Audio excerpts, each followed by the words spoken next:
Cordial saludo, respetados compañeros y docente. A continuación, en el siguiente video, el grupo 1 representa el proceso de recolección de datos desarrollado en la investigación que llevamos a cabo. Como ya lo dije, somos el grupo 1 y los integrantes que componen el grupo son los siguientes: Wilmar Murillo, Gretel Correa, Felipe Zamora y quien les habla, Nelson Felipe Callejas. Este proceso constituye una fase fundamental, ya que nos permite obtener información válida, confiable y contextualizada. El proceso sustenta el análisis del fenómeno estudiado, tal como lo plantean Cohen y Gómez en el 2019. La producción de datos no es un proceso mecánico, sino una construcción metodológica que incide directamente en la calidad de los resultados.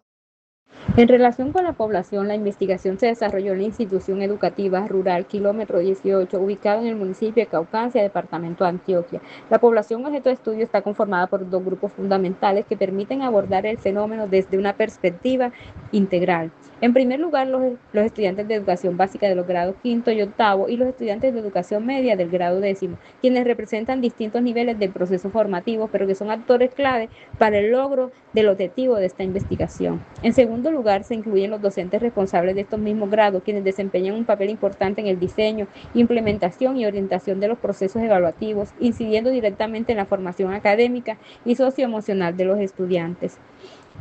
En cuanto a la muestra, esta se seleccionó de manera intencional, considerando criterios como la participación directa en procesos evaluativos, la disponibilidad para responder a los instrumentos y la pertinencia frente al fenómeno de estudio. Es importante resaltar que se trata de una población ubicada en un contexto rural, caracterizado por condiciones de vulnerabilidad social, dinámicas familiares complejas y limitaciones de recursos, lo cual influye significativamente en las prácticas educativas y en la respuesta de los participantes. En cuanto a las técnicas de recolección de datos, se emplearon principalmente la entrevista. La entrevista permitió profundizar en las prácticas docentes, aportando información más detallada sobre el proceso evaluativo y su relación con el desarrollo socioemocional. Estas técnicas fueron seleccionadas por su coherencia con el enfoque metodológico de la investigación, permitiendo complementar información cuantitativa y cualitativa para una comprensión más integral del fenómeno. En relación con los instrumentos de recolección de datos, se diseñaron dos principales. En primer lugar, un cuestionario estructurado dirigido a estudiantes, compuesto por preguntas cerradas tipo Likert, como opciones como sí, algunas veces y no, así como una pregunta abierta que permite profundizar sus experiencias. Este instrumento se organizó en 4 categorías fundamentales: percepción del aprendizaje, regulación emocional, interacción y convivencia, experiencia socioemocional. En segundo lugar, se diseñó una entrevista dirigida a docentes, estructurada en preguntas abiertas orientadas a analizar las prácticas evaluativas, la retroalimentación, la convivencia y la regulación emocional en el aula. Ambos instrumentos fueron diseñados bajo criterios de claridad en el lenguaje, pertinencia frente al objetivo y adaptación al contexto rural, lo cual permitió garantizar una mayor comprensión por parte de los participantes y mejorar la claridad de las respuestas para nosotros los que entrevistamos. En cuanto a la ruta metodológica, el proceso de recolección de datos se desarrolló en varias fases. Inicialmente, realizamos el diseño de los instrumentos, teniendo en cuenta los objetivos del estudio y las categorías de análisis. Posteriormente, llevamos a cabo la validación del contenido, asegurando en él la coherencia y la pertinencia de las preguntas. En la fase de aplicación, utilizamos formularios digitales acompañados de un proceso de orientación a los participantes para facilitar la comprensión de los ítems. Finalmente, procedimos a la organización y sistematización de la información mediante matrices que permitieron clasificar y analizar los datos obtenidos. Este proceso implicó la asignación de responsabilidades dentro del equipo, el uso de recursos tecnológicos y la planificación del tiempo, garantizando así el cumplimiento adecuado de cada etapa por cada uno de los integrantes del equipo.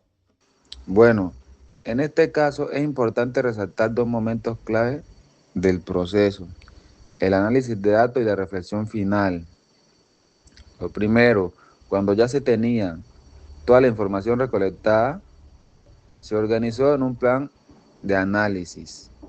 Los datos cuantitativos, es decir, los que se pueden medir, se organizaron en matrices.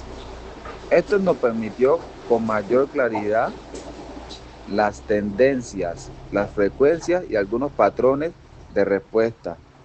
Básicamente, nos ayudó a entender qué era lo que más se repetía y qué resultados eran más relevantes. Por otro lado, las respuestas abiertas se analizaron de una manera más interpretativa. Aquí no se trataba solo de leer lo que dijeron los participantes, sino de comprender las experiencias y sus puntos de vista en el contexto en el que se encontraban. Esto también es muy importante porque le da más profundidad al estudio. Además, todo este análisis se hizo teniendo en cuenta unas categorías que ya estaban definidas previamente. Esto nos permitió organizar, mejorar la información y relacionarla con la teoría, lo que le da más coherencia y validez a la investigación. A nivel de calidad y consistencia de la aplicación de los instrumentos, se implementaron diversas estrategias metodológicas. En primer lugar, se cuidó de la claridad y sencillez del lenguaje, especialmente considerando el contexto rural de los estudiantes. En segundo lugar, se brindó acompañamiento durante la aplicación, resolviendo dudas y evitando interpretaciones erróneas. Asimismo, se regularon posibles sesgos, evitando preguntas que indujeran respuestas. Finalmente, se garantizó el carácter ético del proceso mediante el consentimiento informado y la confidencialidad de la información. Ya para finalizar, en el cierre reflexivo se incluye que la calidad de la investigación depende mucho de cómo se enseña, también de cómo se aplican y se analizan los instrumentos de recolección de información. No es solo una parte técnica, sino también un proceso que requiere reflexión.